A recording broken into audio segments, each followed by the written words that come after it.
Hi friends అందరికీ, అన్నం అయితే తోటలో పెట్టుకొచ్చుకున్నాం. కూర అయితే కోడిగుడ్డు కారం, చాలా అంటే చాలా బాగుంటుంది. మీరు ఎప్పుడన్నా తిన్నారా కోడిగుడ్డు కారం? తిన్నారా తినలేదా కామెంట్ పెట్టండి. మేమైతే ఎప్పుడు తింటాం. కొంచెం వేసుకుంటే అన్నం అంతా కలుస్తుంది. 10 మందికైనా సరిపోతుంది. నేను వేసింది 3 కోడిగుడ్లే కదా, పొద్దున్న దాకా అవుతుంది అనమాట. సాయంత్రం కూడా సరిపోతుంది.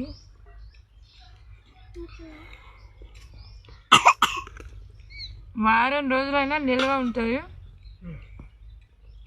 మీరు కూడా ఒకసారి ట్రై చేయండి. మన ఛానల్లో 2 వీడియోలు అయితే పెట్టినా, షార్ట్ వీడియోలు ఎట్లా వేయాలి.